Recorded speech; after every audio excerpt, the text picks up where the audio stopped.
Yeah. Just with work? Um, it was about like maybe 5 or 6 weeks ago. Listings just went bonkers. Oh, really? Yeah. Huh. And then so Beth started out just like gangbusters, and then everybody else sort of caught up. And here's the thing. So I've never advertised. Yeah. Like I am Third Media never like actively advertised. So I ran I ran just a simple one image Facebook ad. Like it was just me holding my gimbal in front of Falls City sign. And I mean I ran it for a good, I don't know, 2 months, just $10 a day kind of thing. I cannot directly correlate a couple of the new agents that came on board, but a couple of the new agents came on board. That's cool. That's So awesome. so yeah, it's been pretty like gangbusters lately. That's cool. So inventory's picking up, getting It, more it more days on market, or inventory is picking up, but it's not hanging around. okay, still high Yeah, absorption rate. it is. It's yeah. It's yeah. Like there was a listing that Lisa put on. It was in Bothell, like Canyon Park, Bothell. Mm-hmm. So like nothing fancy. It was it was somewhat remodeled, but a total DIY job. Yeah. Okay. Lisa was like, so I guessed 875, and she was like, I wish, meaning they are being not reasonable. So They she wanted went way on more. at 925. Okay. There was no way in hell I paid 925 for that house, right? So I was like, all right, well, it's our job to put on the best show. So we put on the best show. First offer, early offer. It's one thing to start a bidding war and then drive stuff up. The first offer out the gate was 1.02. So another $100,000. Yeah, yeah, yeah. And then That's a whole I house think where I'm I at. think it ended up somewhere 1.1 something. That's crazy, dude. Yeah. Well, And and Seattle's and back, I and guess. and I'm super real when it comes to like, okay, like this house is good, this house is not, and I'm just like like like bless the sellers because they work really hard at it. But you know how when you walk into a house and you can tell it was a DIY job, Yeah. it was kind of like that. Yeah. It was kind of like that. It did have a super cool shed, which they turned into like a home office. That was kind of cool, but not like extra, almost $200,000 worth of cool. I'm just saying, man. $1 million in Canyon Park. I mean, I don't mean to sound like the guy who's like, in my day, uphill both ways in the snow with no shoes on, but that just seems crazy to me. $1 million in Canyon Park. Not But and well, I know it's not. I know it's not not anymore. anymore. I Yep. know. I know. I know. It just feels, when I got into the real estate game, you could buy a nice house in Bothell off like the 164th exit for Mm-hmm. $350,000. Not like a super nice house, but like Mm-hmm. a livable house. This isn't even 20 years ago. It's just crazy. So I'm gonna give you a great, great, great example here. So let's take a look. All right, I am going to struggle trying to navigate through this zoomed in screen here. All right, so let's go share screen, Chrome tab. You can do it, buddy. I'm working on it. Chrome I have tab. faith in you.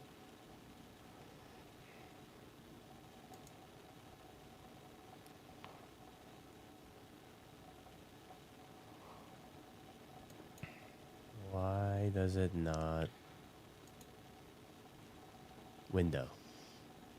Oh, here we go.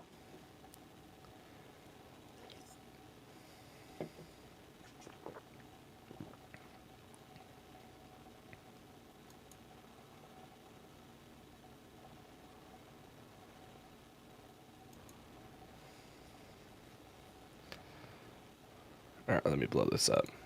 Okay, you see it? Yep. All right.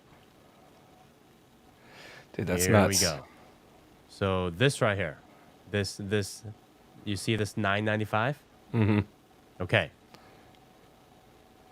One house to the right, one house to the bottom. You see 970? Yep. Okay, that's our house. That's Oh, that's geez. that's my house. That's PTL Treehouse. That's Just- where Esther has the preschool.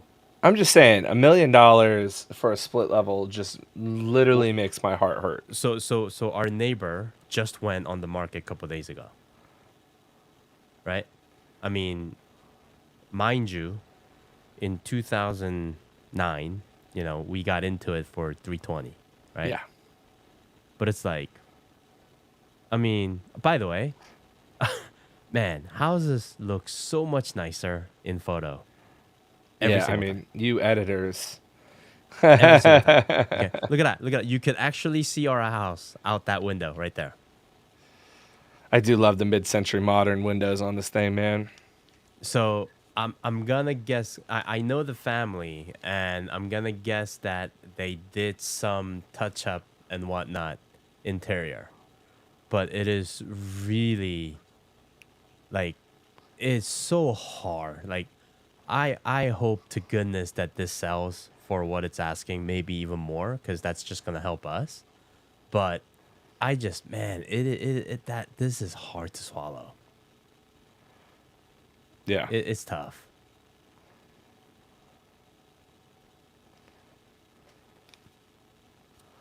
It's tough. And Oh, it's a lot walkout is- basement, though. Did they do that to the garage, or is the garage still to the right? No. So this is the bottom of the split level. Got you. Okay. And everybody in our neighborhood in Maze Pond probably sits around 1/4 to 0.3 acres. So the lot size is pretty decent, Pretty decent, yeah. right?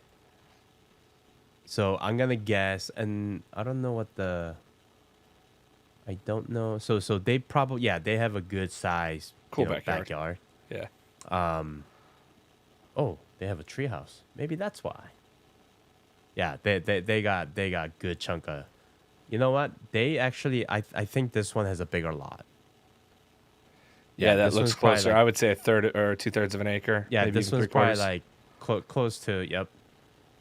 But I'm just like that is crazy because the house right next to it, so the house in between this one and ours, that one sold 3-4 years ago, and that one was asking like 770. I had some investors back in the day who bought in Juanita, Bothell, and they were literally just trying to get close to covering their mortgage on the rent because they knew that these would all be worth more. Like they're like, price is going Yeah. up more than inflation. I was like, that's Okay, probably so- true.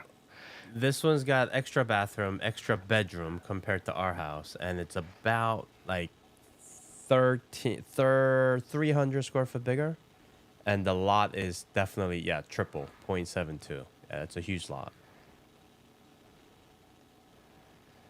It's a nice backyard too. Yep. Not yep. just I don't appreciate the John McInturf listing agent at Hotmail email. yeah, address. painful, man. It's just so painful. I don't appreciate- understand. It is so easy to get an email. I mean, just get it from your real estate company. Just get it from your brokerage. Worst case scenario, Yeah, and here's the thing though, I've actually had some people like push back, and they're like, oh, who cares like what email address you have. I mean, okay, to a certain degree, sure, but No, then, plenty of people. Plenty of people. No, I get that, but I mean, like, can you imagine like if your doctor's like, okay, like I'm gonna email you, and it's like, hey, Dr. Mike at hotmail.com. Bro. 1996 called. They want their email address back. You know, I it's like like it, but it's not just that. Like even a Gmail, like it doesn't. Come on, guys, it's not professional. Like you wouldn't, yeah, you wouldn't take a doctor seriously. You wouldn't take a lawyer seriously.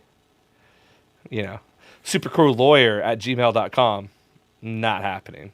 they, You know, they like you this isn't mean some web trinket that you're buying for $30. You're, in this case, you know, you're paying somebody $30,000, and you're paying the other side. In this case, $25,000. Buyer's agency fee was 2.5. It's just, come on, you couldn't use some of that to get yourself an email address for the next 20 years. you mean I It's love $10 a year. patience XOXO at AOL.com doesn't Yeah. work anymore? Hot Doctor 1972 at There you go. hotmail.com. No, it doesn't work. It doesn't work. It kills me. Dude, this It's indicative, by the way. Like that's all it is. It's indicative of what you can really expect from somebody. correct. And if you're not professional in small things, like I'm not saying you have to dress up in a suit and tie or a skirt and heels or, you know, wear a Well, pantsuit or whatever, but right. like the online is where people, that's their identity now, is online, and you can't even take the time to get yourself an essentially free address that shows that you care a little bit about your profession. It just feels Well, bad it's to me. kind of like how you do anything is how you do everything, right? Yeah. So, and then I get pushback from people like, well, then I could just wear jean shorts and t-shirts and negotiate contracts just fine. I mean, good for you, but there's at least a minimum sort of standard of professionalism that you gotta carry, you know? Yeah. Yeah. Um, I mean, I don't know, like nothing wrong with wearing shorts, but then maybe, at least go like khaki shorts or something with polo. I don't know, man. I'll tell you what. I mean, like when I worked for Redfin, I was definitely like a jeans, nice shoes, and like Mm-hmm. a fresh white T-shirt and a hat pretty Mm-hmm. consistently. And I And definitely a remember hat, there was really? oh, bro. So I wore a hat constantly when I was younger. Like always a hat, always a hat. Yeah. In fact, Mm. every time I sold a house, I used to buy myself a hat and put the MLS number inside the brim. Oh, n- And I had a wall full of hats. One of my offices was just the wall behind me with full of hats. nice. Like a little humble brag, right? Like that was. But I definitely remember walking in with a client, and there was an agent in there already, and like so I just knocked and said, "Hey, we're outside just to let you know we'll be touring it next." And she goes, "Are you an agent?" And I said, "Yeah, I'm Lucas. I'm with Redfin." She goes, "Makes sense." Kind of did the up and down look, and I was like, "Okay, Mm. yeah, I'm definitely buying this house, and you're not. Get out of here! Like, hurry Mm. up. Your clients don't have a chance. I'm done." I definitely turned to my clients. I was like, "We're crushing these people if you like this house." Like, but yeah, I mean, like, so I get it. Like, to me though, like being a good agent today requires a certain facility with online presence, Mm-hmm. right? Being able to get the listing out in front of as many people as possible with a certain level of fidelity, and being a good agent requires you to have a good reputation. And I just feel like it's probably hard to have a great reputation with the best real estate agents if you're drrealestate@gmail.com. I just don't like, maybe this is just me being pedantic or something, but I don't feel like that's true. I Well, wouldn't well, trust a real estate agent with a Hotmail agent, like email. here's the thing. Just like with anything, there's always an exception. Yeah, So sure. if you like if you're Tyler Lockett and your email address is, Tyler Lockett Seahawks at Seahawks.com, and you're a real estate agent, like you're all right. Yeah, well, if it's Right. Seahawks.com, it's not a free web domain email. Well, I mean, But I I get get it, what I you're get saying. I it. get what you're But saying. even Yeah. if it's not, because there's an Asian in Bothell. She's a friend of mine, Lisa, and she's got I think she's got a low 5-digit lag MLS. number. Yeah. And what happened was when I first met her, she was not quote unquote a real estate agent because she was raising her kids. Mm-hmm. And then I remember it was like 3, 4 years after I became real estate agent, like I started to see her like do stuff. And she was like, yeah, my kids started graduating high school, so now I'm back in the game. Solo agent, no help, no nothing. And she's probably doing like 25 deals a year. Yeah. And 100% from referral. Mm-hmm. So for someone like that, it's okay that her email address is, lisasong@yahoo.com. Yeah. Maybe. Because she doesn't really, she doesn't Yeah. she doesn't really care to make any impression on anybody she doesn't know. Yeah, I understand that, and I don't know that that's the rule that proves it though. I think what that proves is if you want to do 25 deals a year out of your referral base, you can do it regardless of how you present because those people know you Right. who you are. You want to run a real estate business and build it big and build Well, it with multiple people. Like correct. you'll never do like that. They used to say this thing that I've never agreed with. Like, 50% of people would rather work with somebody who has their picture on the business card. I think that that's not true. That's just a made up statistic. But I will tell you that there is a non-zero percentage of the population who sees a Hotmail email address for a real estate agent and they go, get the fuck out of here. I'm going to use somebody else. And by the way, I'd Is be that one of them. I would not is work with somebody who's not professional enough to go get an email. Oh, Like, me neither. Is that a Hotmail specific? Is Gmail better? no, Gmail's really not better. Here's the one caveat to this. If somebody looked at me and said, I got a cold email from an agent from a Gmail, right? And that might be like the one caveat because cold emailing really works well from Hotmail or Gmail or Yahoo. It is possible that they actually strategically just made Yeah. up an email account. Yeah, exactly. So there is like a small part of me that says that might be but that guy also has a normal email. He's like, oh, good, you email me back here. Let me email you from my real email. Like, so I know guys who do cold email and they do it well.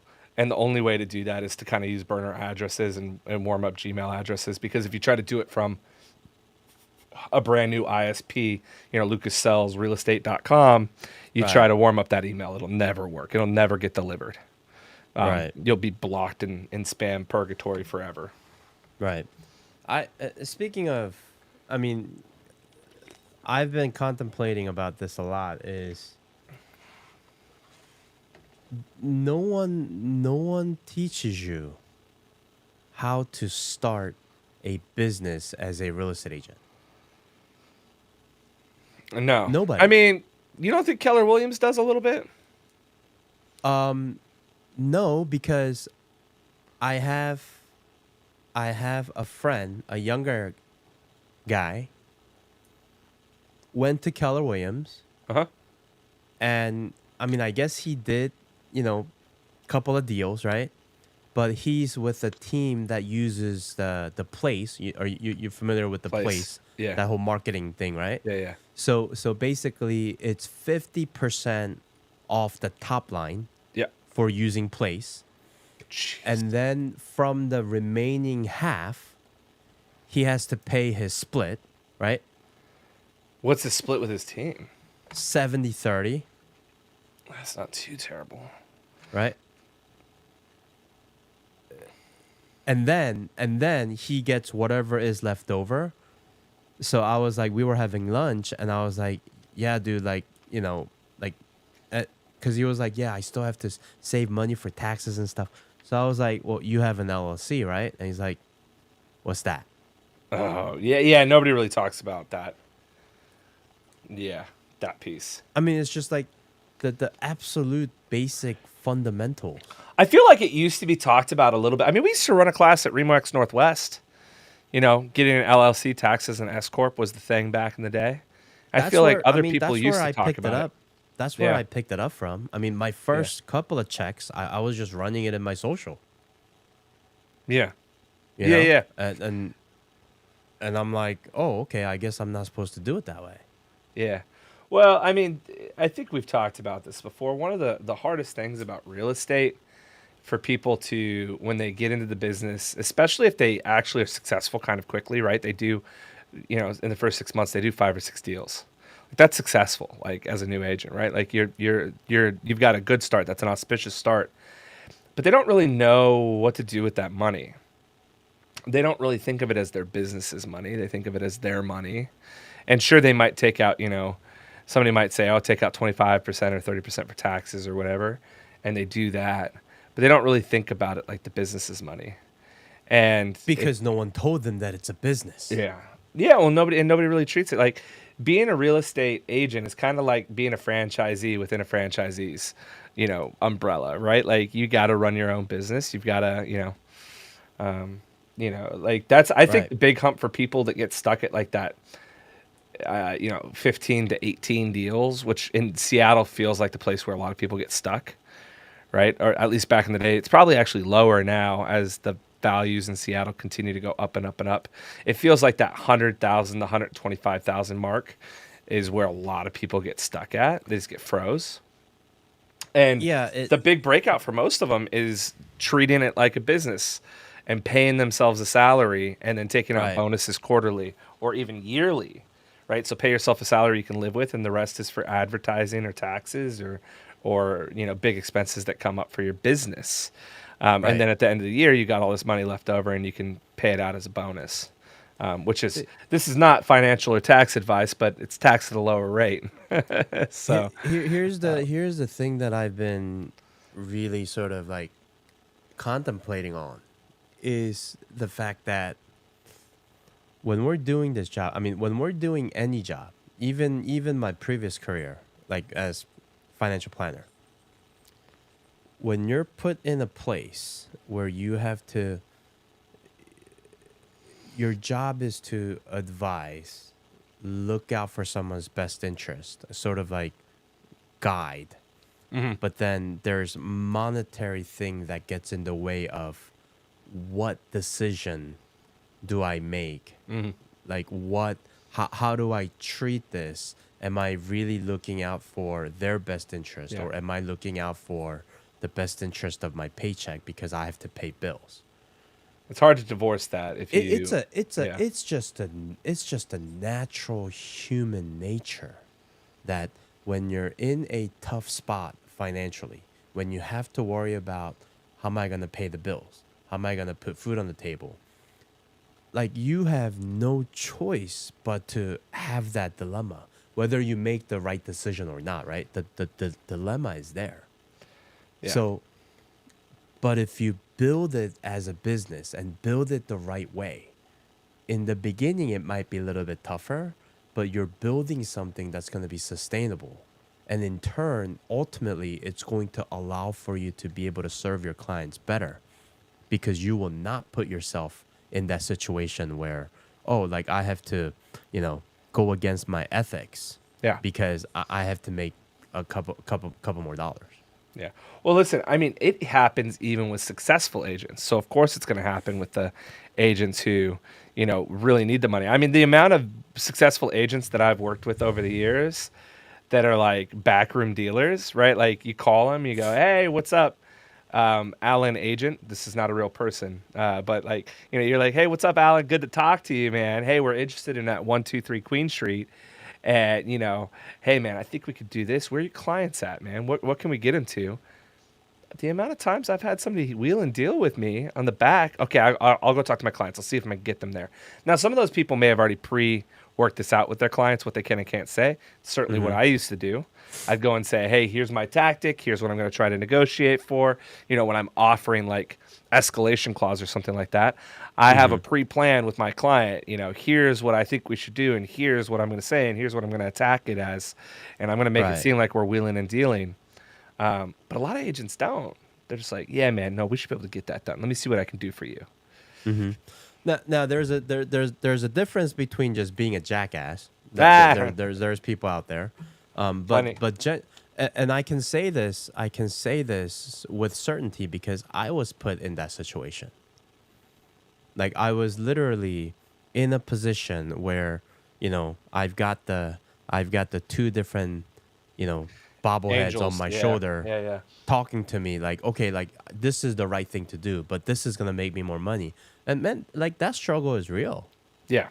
It right? is. But had I not been in that situation, decision would have been so much easier, right? Yeah. I mean, even something as silly as taking a listing that where the seller has super unreasonable list price. Yeah. And you're not going to be able to get there, but you think, over time, I'll Right, whittle him down to something right, reasonable. Yeah. right, Yep. As opposed to just going, listen, man, I'm not going to listen at that. And right. you know what? I've never done that. I've never gone, you know what? I'm not playing this game. I've done it on the buy side Mm, where I've said, hey, man, we did 2 low offers last week. I told you exactly what was going to happen. You either trust me now or you don't. But mm-hmm. like, we're not gonna keep playing this 10% game. It'd be different if you're an investor. I'll write 10% Mm. low offers on houses all the day long, as they're a couple of months old as an investor. But I'm not going to spend my time doing that. Right, right.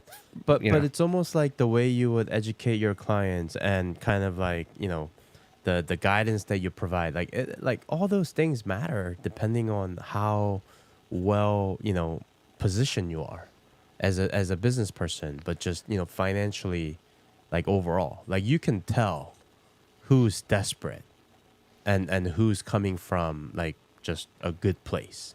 oh yeah, what they used to call it. It's a commission breath, right? Mm-hmm. Got to calm down. You got commission breath. Mm-hmm. And it's just like you can and you don't want to like that's just not healthy for all parties involved. No, So again, just going back to but I mean, how do you if divorce it then? Like, do you just go flat fee?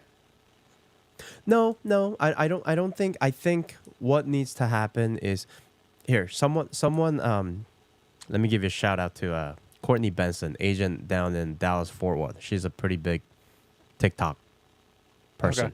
You and TikTok, man. You love TikTok. One of her I need to get on the TikTok. I need to get on the Tiki Talkie. So somebody commented on one of our videos and said real estate agents should have a apprentice program.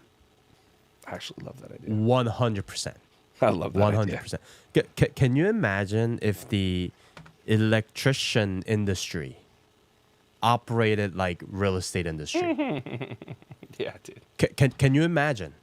There would be on average 7 houses burning down in every town, Every day. right? Yeah, dude. Every day, because those guys, I don't. I forgot. It's the I think journeyman.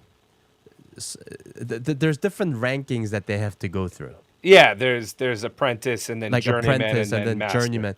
But like you have to put in the number of hours to be able to Yep. get there. And you Like gotta take the your test. your Yeah, yeah. senior person, I think the journeyman has to like sign off on the hours that you've worked.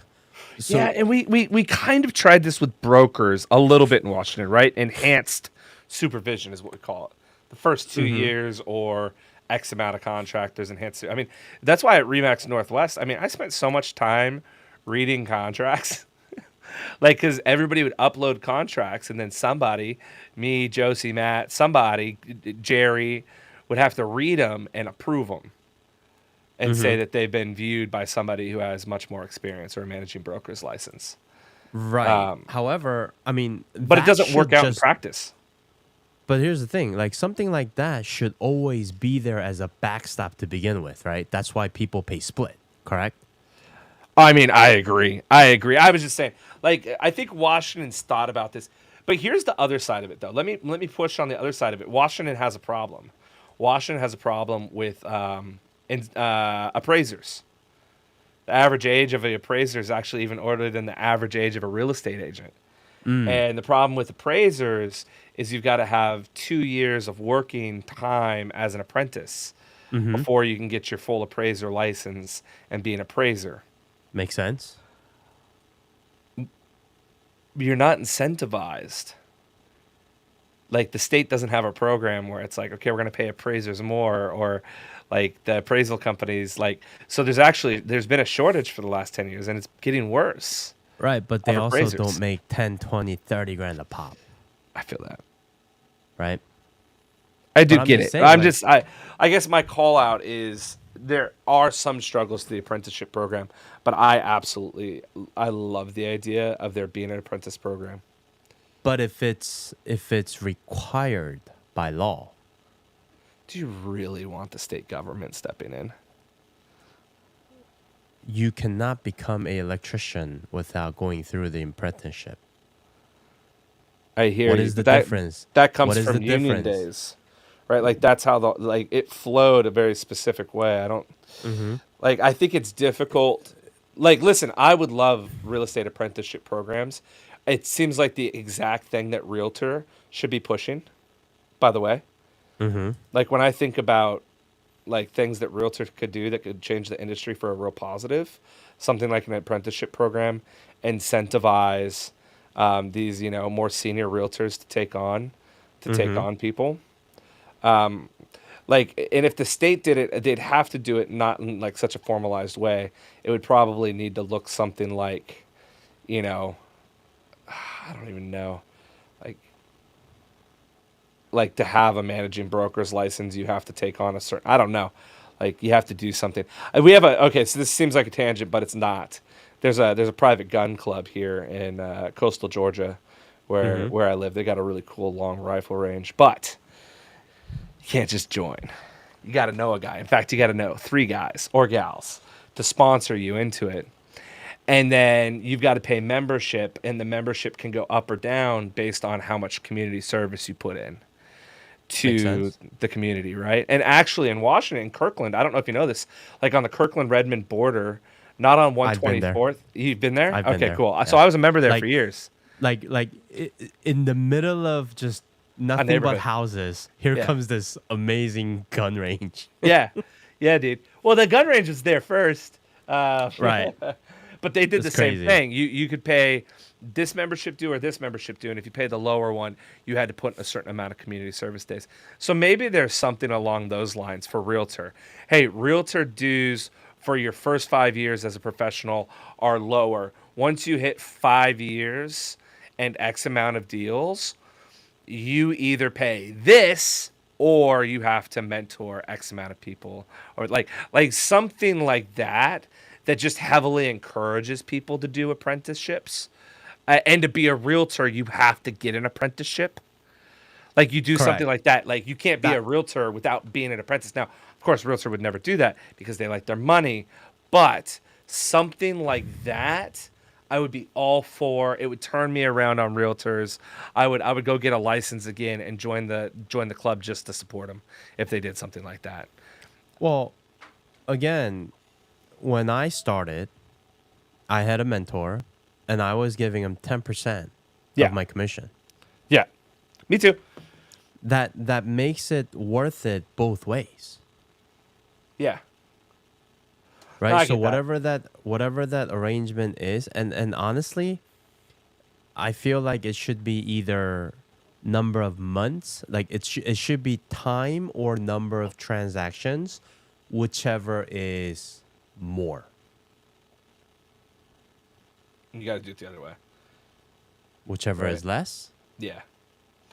So you've got to Like have okay. It's if you 100 can somehow do transactions or 20 3 years. transactions in 6 months, like you're good. Yeah, Yeah. But yeah, if you don't, then you gotta have an apprentice for 18 months, yeah, right? yeah.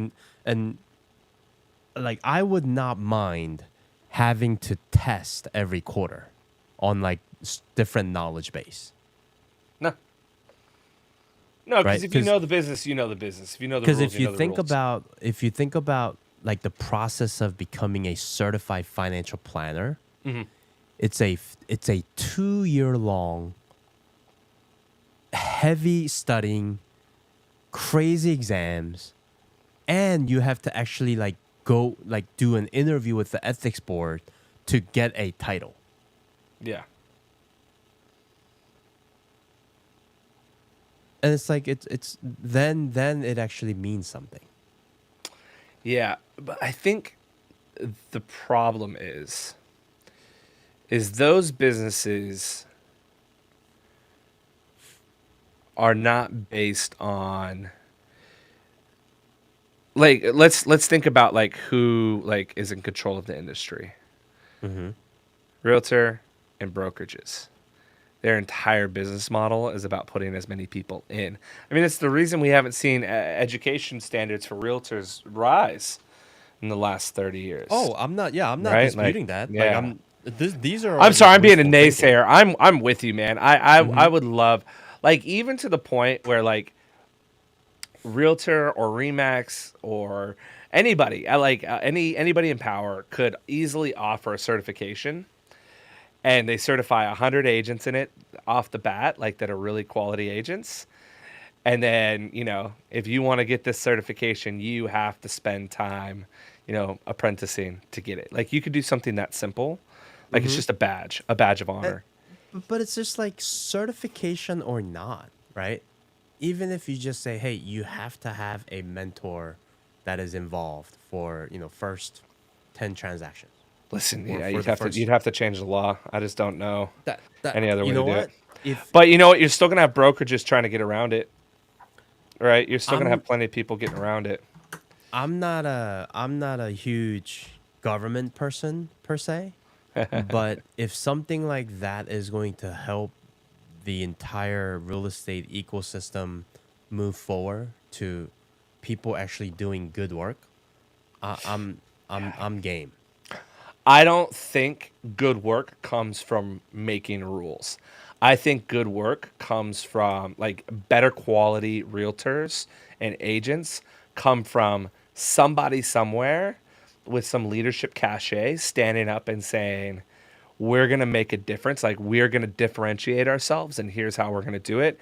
And if you want to be a part of this exclusive club, here's the hoops you have to jump through.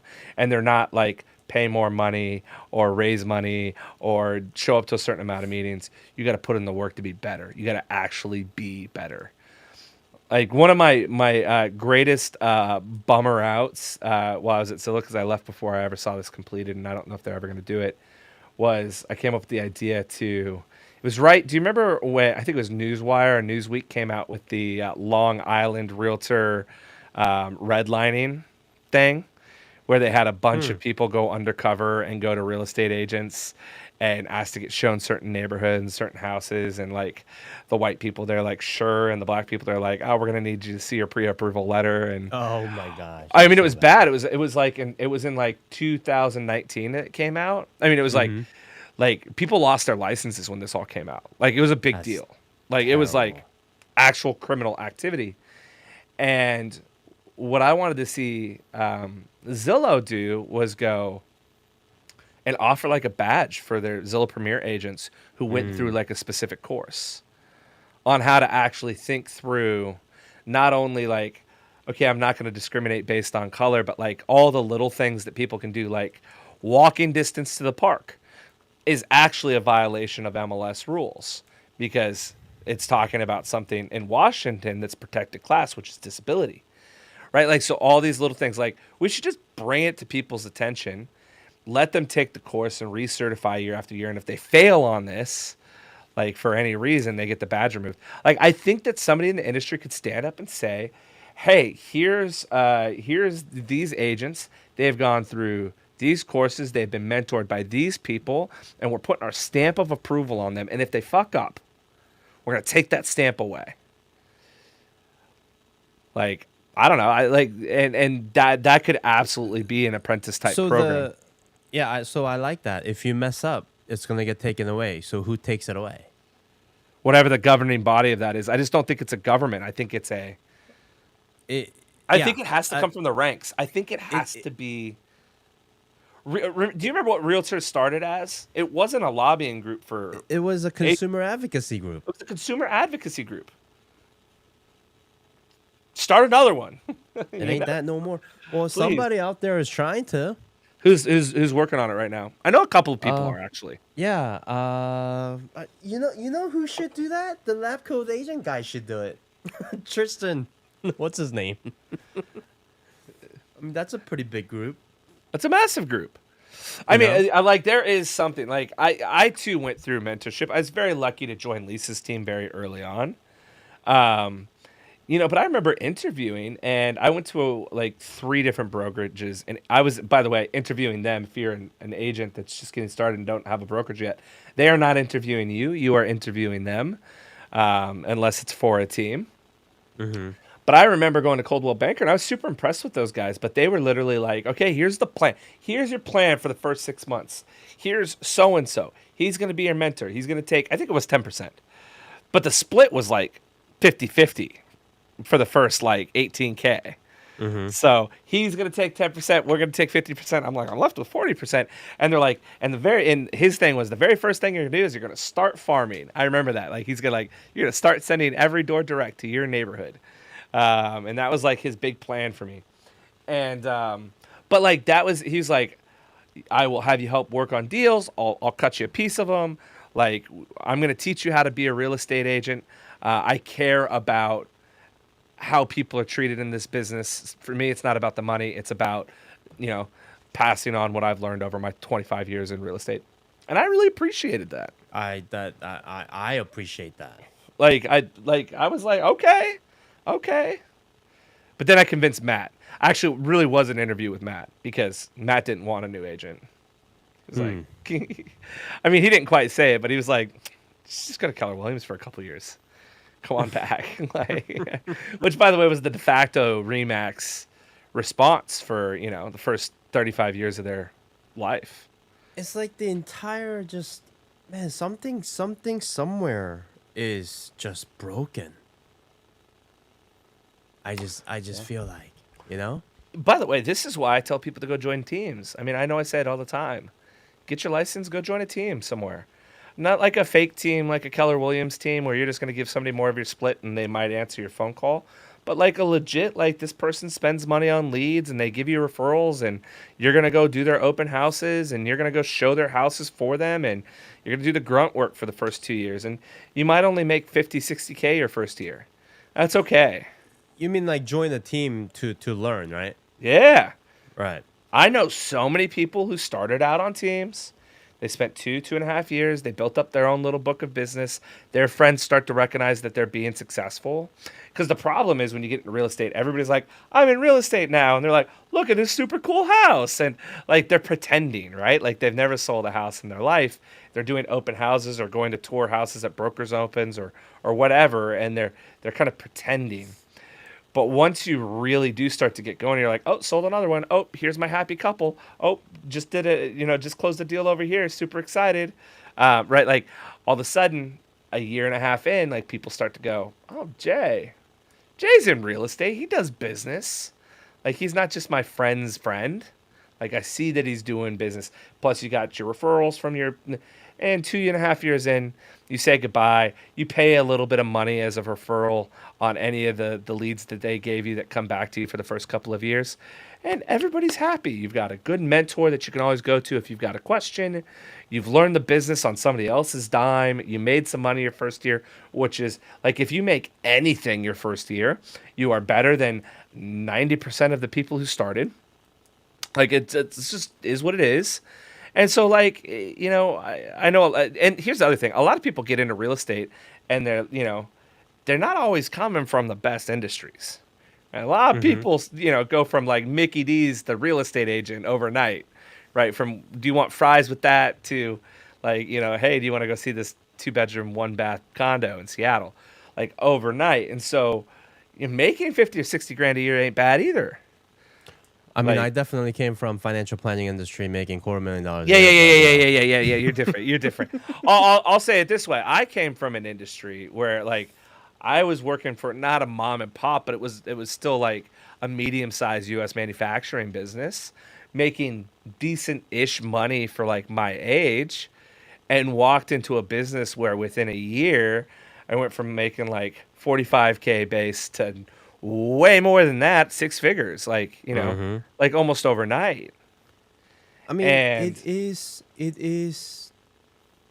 I mean, I'll go out as I'll go out on a limb and say, if someone really wants to hustle and do this the right way and put in the sweat, I mean, it might be the greatest industry for you to go from like 0 to 60 in 2.5 seconds. agreed. It's just that my Nobody problem tells you about is the right way though. Nobody tells you about We the tell right you about way. the right way. We talk about Right. it occasionally on here. And along the way, if you're not doing it the right way, you're costing a whole bunch of people a lot of money. Yeah, including That that's yourself. the that's the that's the issue, Yeah, yeah, right? And I, like, even though I had a mentor and I had, I was given certain things to work on, it still wasn't the full experience that I wish I would have had. Like, literally, like, hey, you are a independent contractor and this is the type of things that you should be doing. And I actually posed this question in one of the real estate groups, and a whole bunch of people were like, it's not the brokerage's job to teach you how to run business. it's wild. I'm That's a like, wild take. That's a weird take. That's a okay. weird take. Yeah, like what So are they there for then? what? Insurance? Get the fuck, Yeah, I man. mean, pretty much. I mean, that's costing 30% of, my take. Goodness gracious. You know? I mean, Yeah, I came from an that's a weird one. industry where they were taking 65% of my earnings, right? But they gave me an office. They gave me a base salary. They gave me healthcare. That, Yeah, yeah. but I but mean, it's like, it's it's a highway weird take. robbery.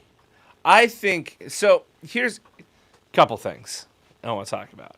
First off, maybe we need to circle to this. The one problem I have with our idea is there's a lot of 20+ year agents who are just fucking terrible at the job.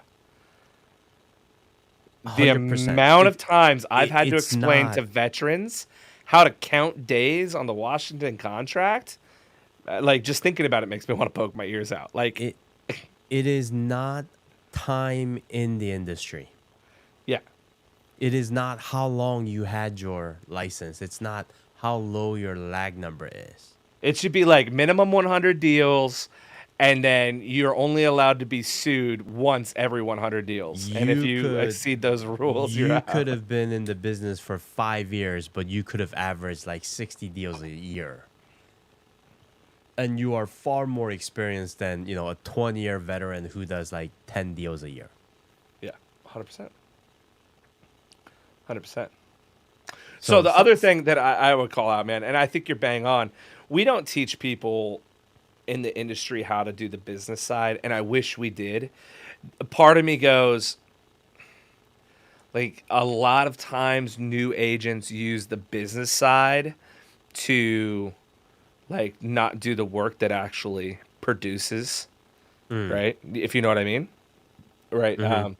So, like, you've got to stick to that 80/20 Pareto rule of, you know, 80% hustle, get out there, get after it, 20% work on your business, right? You're allowed 1 hour a day to work on your business. Build the website, you've got 1 hour a Mhm. day. Build, make new business cards, 1 hour a day.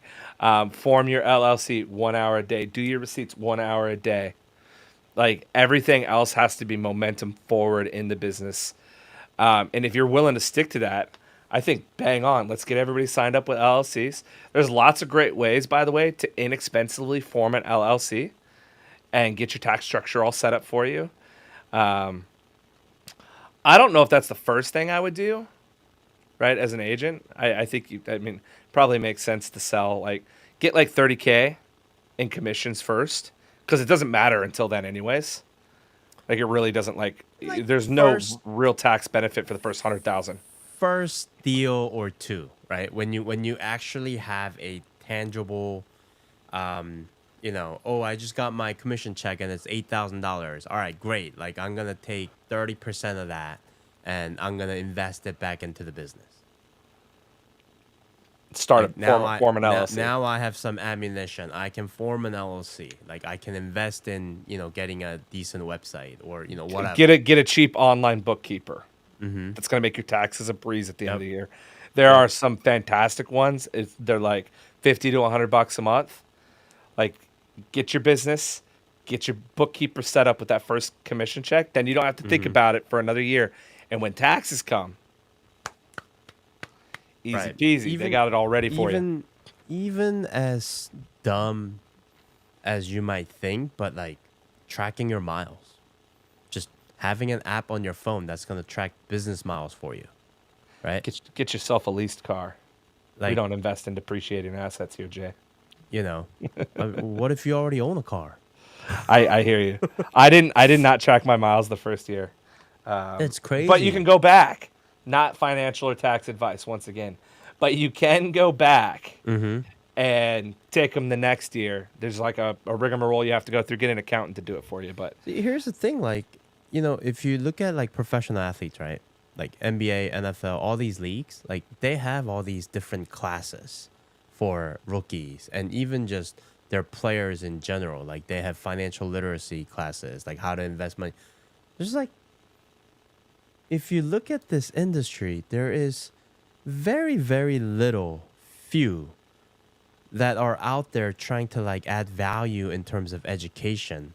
Except everybody's just like, oh, leads, leads, leads, leads, leads. Let me sell you leads. yeah. And So and you're that's, saying you should offer a business in a box, Jay. We'll do I mean, like 4 hours of video education. I kind of sort of, yeah, that I kind of sort of have that. Oh, Like okay. it's like it's the whole premise of Splashmaker, which is it's a business building tool. I could say specifically for real estate agents, but it applies to any business. Like the basic business principles doesn't change because of the industry you're in, No, right? especially B2C. Right. It's very So straightforward. so it's like I just came up with the concept of, look, we'll teach you and you just got to go do it, right? Here's the tool. Here are the tools that you can use to execute on the stuff that you learn. And when you get to a point where you're like, I love the tools and I love the ideas and whatnot, but I'm getting to a place where my time is better served working with clients because I have a lot more of those now. Okay, well, we can go next level and you can have us help you. Right? I realized it's not always about just generating leads. Sometimes it's about helping you get back your time. It's about making you more efficient. Well, isn't that the? I don't remember who said this. Somebody much smarter and wiser than I did, but said Uber doesn't sell rides; they sell convenience. They sell time. Right. I mean, Right. buying back time is literally the only reason why you should be spending money on anything. Right? So for instance, like I told Lisa, like, Pleasure, okay, but I get you. Oh, you're talking about like in a business sense. Just buy back in your a time. business sense, right, right, Yeah, right, yeah, right, yeah. right, right. Pleasure is a whole different genre, Um, I'm a bit of a but it's like, hedonist, so but it's like Lisa spends a whole bunch of money having someone like me capture all her listing media, right? And we deliver it in a nice, beautiful looking package. And then you know what she does at home the day after? She makes her own call out cards. She has to send the flyers to the UPS store. Like she does all these stuff that someone that gets paid $5 an hour in Philippines can easily do on her behalf. yeah, yeah. Some people like the like. Here's what I've heard. Another wise person that I don't know said this, but somebody said, hire people to do the things you don't know how to do or aren't good at, and hire people to do things you don't like to do, and just focus on what you like to do and you're really good at. You can't do that right away. My wife, like, I want to start a coffee shop. She's like, yeah, but we just got to hire people right away. And I was like, no, no, no, no, no. You run the coffee shop until it makes a little bit of money, or at least breaks even on the mortgage every month, and then we'll hire people, right? Like, so you got to do the work So initially or first. so that's a yes and no. So hear me out. In the Hit me. beginning stages of it, yes. You got to do it all. In the beginning stages of it. But then you have to quickly make a list of things Yeah. that you can only you can do. And then you need to start delegating so that the business can grow, right? Yeah. It's a different story if you're content at wherever. So big example. When I first started I Am Third Media, if I would have been content with just doing 5 or 6 shoots a week, right? And I'm a one person band, like doing everything on my own would be great. Yeah. But then that would have been the ceiling, like right there, right?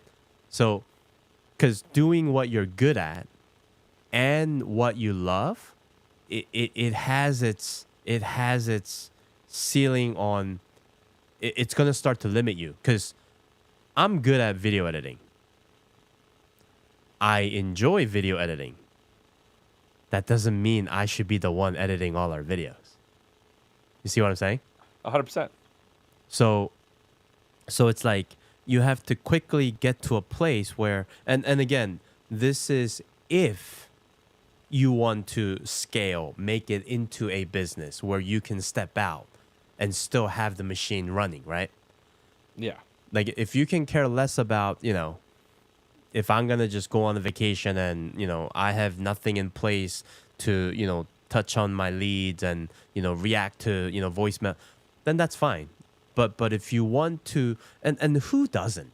Who doesn't want financial freedom? Who doesn't want to buy back their time, have freedom of time? Yeah. Like, who doesn't want that? Well, I'll even take this out of like running your own business too, right? I don't run my own business anymore. I work for a startup company.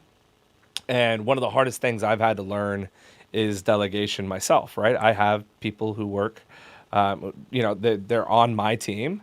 And like, it's hard for me to go, okay, hey, Jess, I need you to like just accomplish, go take this hill. Because I want to go take that hill. I want to go do that thing. She's going to go do math. I love doing math. I love running reports. I'm a nerd like that. Right. Like if I get to go like, pull Salesforce reports or write SQL queries, if I got to do that for 8 hours a day, I would actually be happy as a clam. Like it's kind of my happy space. I don't get to spend a lot of time doing that. That is not. And you're not going to get paid what you get paid if that's all you did. Also true. Also Yeah. true.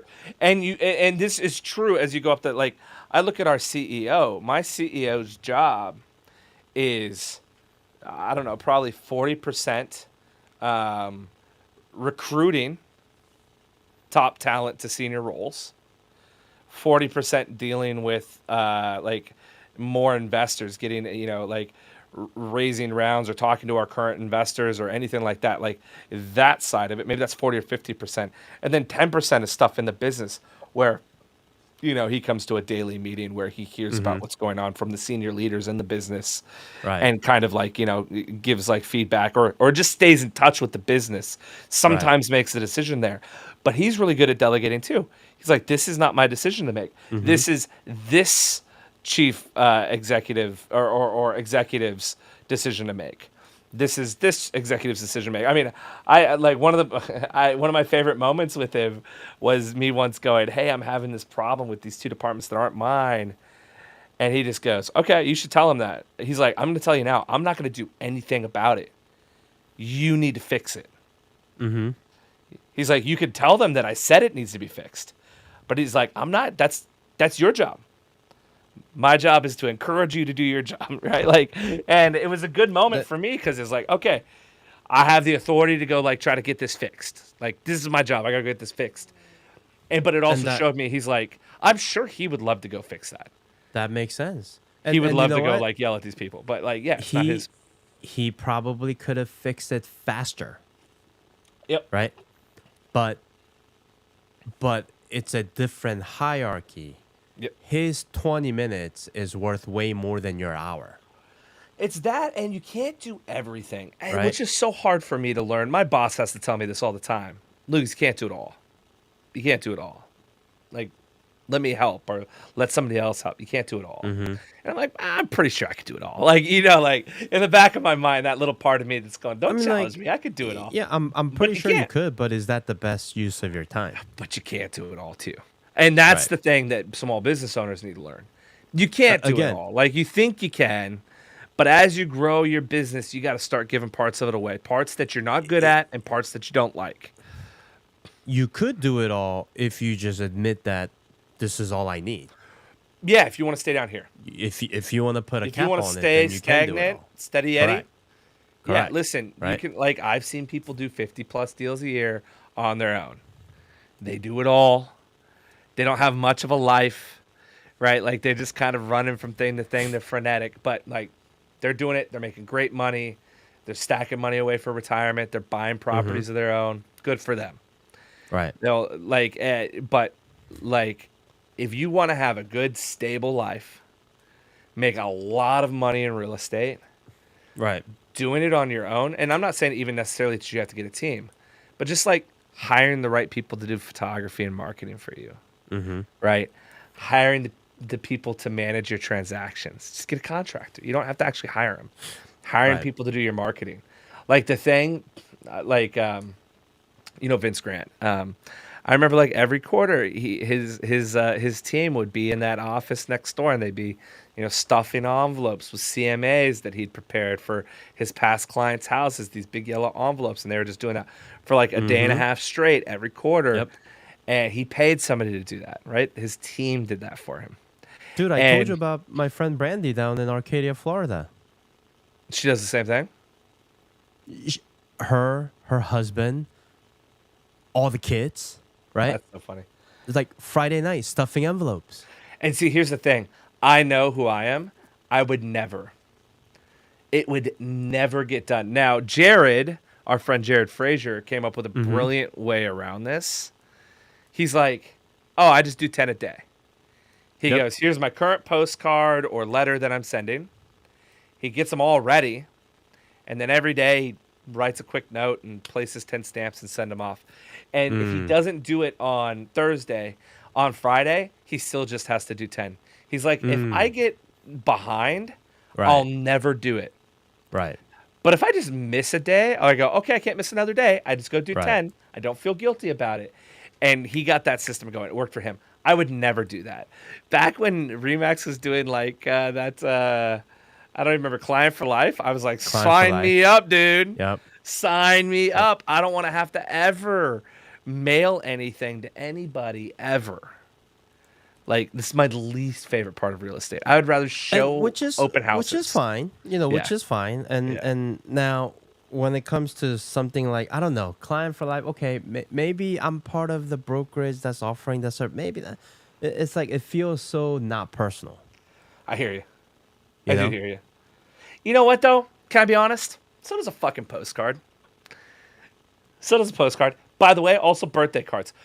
I've received from a business one time in my whole life a piece of mail that I was like, I find this valuable. And it was the guy who designed my wedding ring. I broke my original wedding ring. Actually, I broke it. It's broken. Um, and I had to design a new one because I'm very allergic to metal, and that one was giving me a hard time anyways. And so somebody Mm. gave me this guy's card in Seattle. I went out to his office. Like, I was buying a $400 wedding ring or $500 wedding ring. He spent like an hour with me. We sat in his really posh office and talked about what I wanted, and he like kind of designed it while we were sitting there and goes, okay, this is what it's going to look like. And when we finished, like after spending like an hour, he sends it to me like 6 weeks later. And then like 6 months later, I get a little note just saying, hey, Lucas, I hope the ring's holding up well for you. It was a pleasure getting to meet you. He like put a personal note about something that like we talked about in the office. Mm. And it was like a thick paragraph of text that he hand wrote to me and sent to me. And I went, and I've referred everybody who needs jewelry to him since. It's like, Nice. this is my guy. Like, you got to go to him. He's great. But And that's the that's thing. it. I mean, That's it. That's the only if thing that's ever felt personal. No right, postcard, a birthday card, happy birthday. but he wrote that. He wasn't part of no client for life program. But this is my point. Even the people who aren't part of Client for Life and sending postcards, even Mm-hmm. like happy birthday cards, happy birthday, Lucas. Hope it's great. Like, he took the time to make it personal. Well, So no, like, no, no. I feel like, That's why. So the key is yeah, not do it just for the sake of doing it. Even if you're doing one, do it well. That's the thing, yes, I agree. right? I agree with I you. mean, I how totally long agree. how long you think it took that guy to write that? 15 minutes? Not even Not 5 minutes. even. And I Right. know how well it worked. It's more of the approach. It's more of the mindset. It's more of the fact that you actually give a damn. Yeah. No, it is. Not I like, get it. I oh, get it. this is a checklist. I just gotta, sign my name on a Hallmark card. You know, Yeah. it's more of the approach, Yeah. right? So it was my birthday on Sunday. By the way, happy birthday, Lucas. Oh, brother, what? Yeah, dude. Yeah, don't Like worry 2 about it. days It's all ago? right. 2 days ago. Anyways, Sunday's a Shut the weird day to fuck. have a Wait, birthday Lucas. because all Wait, the Lucas's people. birthday is my anniversary. Hold on, your anniversary is May 19th. Yeah. I didn't know that. Happy anniversary, bro. How many years you Oh guys my been god, married? happy birthday, bro! 17 years. Dude, that's amazing. That's Yeah. amazing. Our 14 Well, years coming up this year. I guess I'm never forgetting your birthday No, again. I'll never forget your anniversary again. Uh-huh. Nice. I'll send you guys something next year. Anyways, the thing that always cracks me up is I get all these people, happy birthday on Facebook, happy birthday on LinkedIn, right? Like, and they hit like the automated birthday message. Or like, here's another one. I saw somebody recently that I know, like, and love. She got a new job. She kind of left the corporate world a couple of years ago, took a break, and I saw she got a new job on LinkedIn. I'm not gonna just hit the congratulations button. Mm-hmm. I'm gonna call her. Like, and as bad as I am, by the way, I'm bad at relationships. Like, keeping relationships alive is not my skill set in real estate. Like, circle still love prospecting you. is not where I'm good at. I still love you, brother. I love you too, man. But here's the deal. There are certain people that you like go, I'm going to pick up the phone. Or if you want to say something meaningful, it takes nothing to text somebody. Right. Like, just don't do it on Facebook. Hey, so it's your birthday on Facebook. Just want to say love you and happy birthday. Right. That's all it takes. And the people who did that, I was like, my guys. You- and everybody you who know- just gave me the cheap, like happy birthday, I'm like, come on, Mm-hmm. that's next to nothing. It means less than nothing. It would be preferable to you, like, because then I can at least think maybe you missed it. But like, you just So- gave me the birthday balloon. Come on, shoot me a Yeah, text. so- You know who I so am. You know where I one- live. One, I definitely did miss it, and then two, I probably pretty- missed it on social because we were out at the movies. On your anniversary, bro. You shouldn't be thinking yeah. about Lucas on your anniversary. Don't you? Now, worry here's the about that. thing. Here's the thing. Funny story. Couple of weeks ago, a friend of mine had he posted, like, you know how people post like, oh, thank you everybody for, birthday wishes, right? And then there's all these late people that wish you happy birthday based on the thank you for the birthday wishes post, Yeah. right? So I saw somebody that did that, and I was just not thinking at all. I was just like, I just posted on my wall like, hey, thanks for birthday wishes. And then I had like lines of people wishing me happy birthday. And I was just like, dang, you guys, like all it took was for you to click on my profile and you'll know that it's not my birthday. Yeah, they just do it. It's I the just- easy thing. It's I find people so responsive, and so now I do this. Like, if somebody that I actually like or have their phone number for posts something somewhere that I want to comment on, I actually have started texting them. And the response I get is really incredible. Like, people are like, oh, like they actually start a conversation with you. If I was in real estate, that'd be my new move. Like, fuck commenting. Like, get out your phone and say congrats. Hey, man, just saw about the new job. I'm so happy for you. Right. I'm proud of you. Where are you at? Tell me No, more. But that's where the society is headed, right? It's more, making people be more isolated, right? Less communicating. Yeah. More VR, talk to AI, Oh, listen, I love AI. But yeah, I agree. The GPT 4.0 is no joke. It's no joke, bro. Yeah, It's no it joke. is no joke. You know what I'm most excited for? And I don't think it's quite there yet, but I'm excited to be able to go, GPT, teach me how to be, I don't know, a C plus programmer or whatever, right? Assume that It's I'm getting a close. very beginner, Mhm. like, and walk me through a program. Like, my kid's going to have a personal tutor as she grows up that knows exactly what she knows, right? Knows what she likes, what she doesn't like, how she likes to learn, and it's going to be able to teach her growing up. Like, I mean, that's before that, we're just gonna get Terminators. So wow, I'm into that too. As long as they let me, I like AI overlords. I say it to the Call of Duty AI every Yep. time I'm on. Listen, I'm sorry for So, anything I said to offend you. all I'm right. I'm Team AI. I'm Team Robot. Hey, AI, I've got a bunch of tools that I would love to show you soon. But as we wrap up, and I know we haven't chatted in a bit, and during that sabbatical or whatever, I've always kind of thought about like we started this as like let's just chat and see what value we can add. Yeah. But I would love to be a little bit more intentional about the audience that we're trying to add value to. And I feel like that's gonna be that middle 20 to 80 percentile group of agents who could really learn how to make this into a business. Yeah. And we can be intentional about, okay, like, you know, what topic are we talking about, what and I'm not necessarily talking about like how to negotiate, or like I'm not talking about the intricacies of like the tactical stuff, right? Because that's actually the thing that you can go to your managing broker and they can teach you, right? But the stuff that you're not gonna easily be able to find are these little just tricks and tips, and we can bring on people that we know have experiences and, you know, certain ways of running businesses. Like I just feel like that's gonna be something that could potentially be valuable. Yeah. What say you? I'm in, man. I'm in. Yeah, because you know how people like you think about all these people that invent stuff. They invented something out of themselves wanting to solve a problem. So we just spent the last hour talking about how no one's teaching real estate agents how to build a business.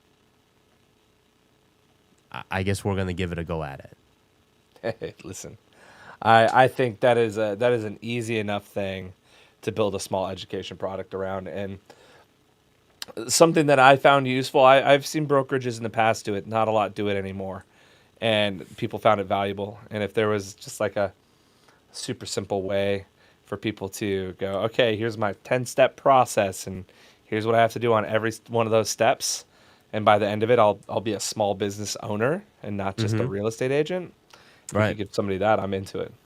Right. And you know, so one of the things that I'm gonna try to put together is running a business. And you know how I used to feel about the whole full-time, part-time agent thing, right? Yeah. I have a change of heart. Not Mm. from the standpoint of it's okay for you to, you know, side hustle real estate agent. But it's more about you don't have to be doing it 40 hours a week. But when you are doing it, are you approaching it like it's your full-time job? Are you investing the time and the energy to keep up with what you need to know and everything else so that you're not shortchanging your clients? Because at the end of the day, that's the bottom line, I agree. And listen, right? I've always been okay for people, like not everybody can hop into this industry from their current job. They can't Mm-hmm. stack cash. It's, are you treating it as a professional? Mm-hmm. Like I've heard some different things over the years about like what a professional is. Mm-hmm. Um, and as much as I love Stephen Pressfield, I don't love his. Uh, he's got some definitions around. I guess what I'd say is a professional is somebody who says, "I'm a professional at this. I'm going to, like, if you come to me, you are going to get expert advice. I'm going to work as diligently as I've told you I'm going to work. And this is not just something that I'm doing for like maybe I get some cash on the side occasionally. Like Mm-hmm. I work in this office building, and there's a person here who rents out one of the small offices, and she does like teeth whitening in it, Mm-hmm. and it's just a side gig for her. That's great, good for her. But you know, she's here like every 2.5 3 weeks. She comes in for one client right Is after. she good at it? I don't know. It's hard to imagine she Does that is. same client keep coming back? No, it's a different client every time. Oh, okay. Every couple 2.5 weeks, and maybe she is, maybe she isn't, but it's just hard for me to imagine that she is. It's something that she does when she has time. Right. But And I think the way I think about somebody who's trying to break into real estate is it has to be the thing that you're striving towards. mhm. And even once you become full time, it has to be the thing you're trying to strive towards Right. excellence at It's the attitude consistently. and the approach. Yeah. Now, That's a great way to say in a few words what I said in many words. why did I bring that up? It's because you know me and repurposing content, right? Yeah. There's I figured out a way that a real estate agent can actually repurpose their marketing and start a side hustle at the same time without spending too much more effort. And what? Tell me more. You just become your community's go-to website. Ah, we've talked about this before. We did talk about it, but Yeah. I actually am implementing it as we speak in the city of Mill Creek, right? And Okay. and it's stuff like this that we can bring to the table and say, okay, like if you're a real estate agent and if you're already doing this, then there's a potential that you can do this. There's a potential that because you could be like a general convenience store, not just a convenience store that sells chewing gum only. Mm-hmm. Because business is businesses, right? Mm-hmm. And basically all these extracurricular activities help you get connected to your community, which leads to more referrals coming back. Yeah, I'm trying to find. Right, 'cause- I agree with you. I'm trying to find. My friend recently started a real estate business, and she's doing the same thing. And I'm blanking on her website right now, which just makes me feel terrible. But she did. She's doing like a similar thing where it's like all about. It's all about like the local, local area. And we were just talking about the other day and how well it's going. It seems to be for her. Dude, that if you have a long-term mindset, if you give yourself 6, 12, 18, 24 months to build a business that is going to dominate within your community, you can easily achieve this. Yeah, I agree. I think a blog or, I mean, like we've talked about how I know some guys who did one in Seattle, and they just all they do is talk, they don't even talk about the local community that much. They actually talk about real estate. They talk about like the local architecture in Seattle, and they're like, "Oh, this is a Swedish-inspired craftsman in Beacon Hill." Right. But they're You know, not and this talking became about popular. Check out in- my latest listing. Yeah, they're talking about like the architecture and the Right. history of like the homes that have been built in these neighborhoods. Seattle has a lot of super unique neighborhoods if Right. you're not familiar. But like, Dude. and they've crushed it. I mean, they do 50, 60 deals a year just off the website. I'm about to bring on a new team as our clients, Uh-huh. and there's 2 gentlemen, and it's one guy he's Korean, and the other guy is Indian. Okay. Little East meets East. Dude, is there a certain movie that comes to mind? Korean and Indian. Should there be Harold and Kumar? That not accurate, but They said it, not me. And they completely have the personality that can actually pull this off. okay, I'm in. And I'm like, guys, you should totally lean on that, right? Because they're both like homegrown Seattle, like they're Korean and Indian, but they're like You're like- they grew up in Seattle. Yeah, they're like Seattle white, Yep, which they is went like to- it's they a went to culture. UW. Seattle's a culture. If you've never been Yep. there, it's a culture. They both went to UW. They both love sports, foodie, all Seattle vibe. Like these guys, I'm so excited to work with them. So one of my favorite. This is embarrassing. One of my favorite things on like YouTube or Instagram is these couples, like the East meets West couples Instagrams. I don't know if you've seen these, and it'll even be Hmm. something like, "This is how my Italian husband reacts to me when I break Oh pasta." yeah, yeah, yeah. Right? Like, but they're so corny and cute. It is hilarious. You might want to do something like that, like how an Indian real estate agent reacts to a Korean real estate agent doing X. Like, Mm, there might be some really interesting like cultural things that you could play with there. that will Um, be that will be hilarious. anyway, but I love those. Like, it's like a buddy cop. It's a buddy cop movie, Yeah, right? Like two yeah, people, but I guess they're not really from different worlds though. They're both from Seattle. So maybe right. you make the joke about that.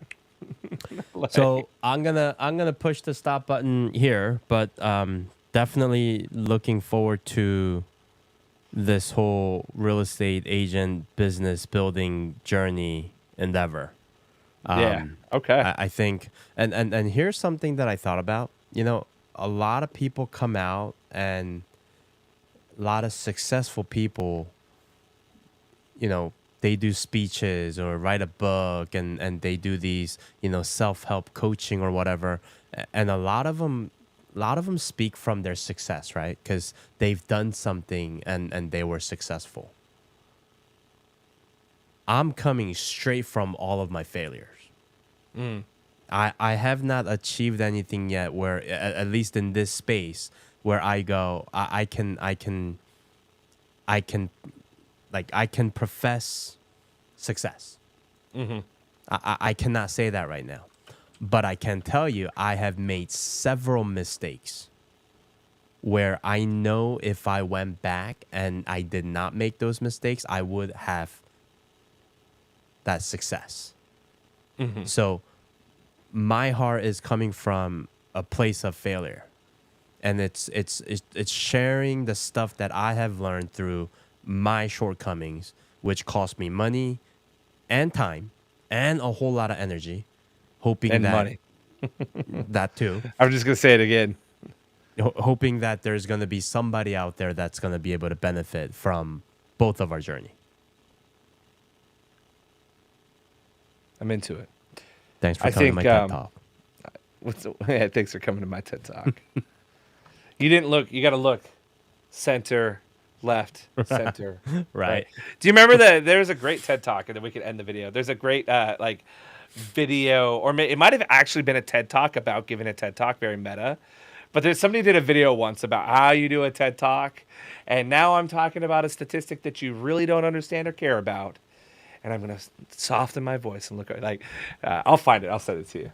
Anyways, I'm excited, man. I'm excited. I hope you you have a good week. Everybody listening, watching, peace out. Have a good week. And we're going to do our best to kind of get back on our routine as well. That's mostly my bad. It's been a crazy. No, crazy me few too. Weeks. You and me Crazy both. few So. weeks. All right, so we'll cut this off here. Sounds good, man. All right.